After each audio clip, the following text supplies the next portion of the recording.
Apartment కొన్నాక అద్వైతం పూర్తిగా అర్థమైంది. కొన్ని లక్షలు ఇచ్చాం, అపార్ట్మెంట్ ఇచ్చాం, కూర్చున్నాడు కాగితాలు చూశా. 20 అపార్ట్మెంట్లు ఉన్న 500 గజాల స్థలం, అందులో 25 గజాలు నా పేరు రాశారు. నేను వెంటనే బిల్డర్ని అడిగా, ప్రకాష్ గారు నా 25 గజాలు ఏవి అన్న. ఎక్కడ చూపిస్తామండి అన్నాడు.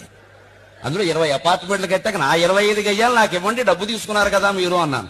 ఎలా చూపిస్తామండి అంటే, ఇప్పుడు ఇంత 25 గజాలు ఉన్నట్టా లేనట్టా, కాగితాల మీద ఉన్నట్టు వాస్తవంగా లేనట్టు. మరి శంకరాచార్య చెప్పింది కూడా అదే కదా, ప్రపంచం పారమార్థికంగా లేదు రాబ్బా, వ్యవహారికంగా ఉంది అన్నారు.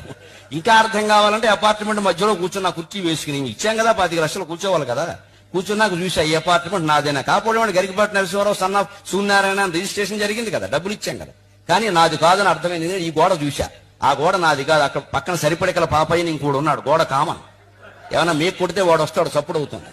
పోనీ ఈ గోడ నాది అనా, ఇక్కడ దగ్గుబల్లె దొగ్గాయని ఇంకోడు ఉన్నాడు, కాస్త చప్పుడైతే వాడు వస్తాడు. ఈ గోడ నాది కాదు. పోనీ పైన నాది అనా, సీలింగ్ ఫ్యాన్ నాదే, సీలింగ్ నాది కాదు. ఆ పైన ఇంకోడు ఉన్నాడు, వాడు పిల్లల్ని పెట్టుకుని చప్పుడు చేస్తాడు, నేను వెళ్ళి వాడిని కోపడుతూ ఉంటాను. పోనీ కింద నాదేనా, కాళ్ళు నావే, నేల నాదే, కింద ఇంకోడు ఉన్నాడు, నేనేదైనా చప్పుడు చేస్తే వాడు వస్తాడు, your children are disturbing me అని.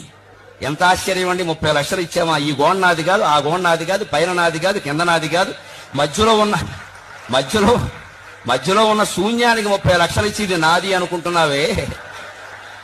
బ్రహ్మ సత్యం జగన్ మిథ్య అనడానికి ఇంకేమైనా కావాలా? అంటే అపార్ట్మెంట్ లో ఉండే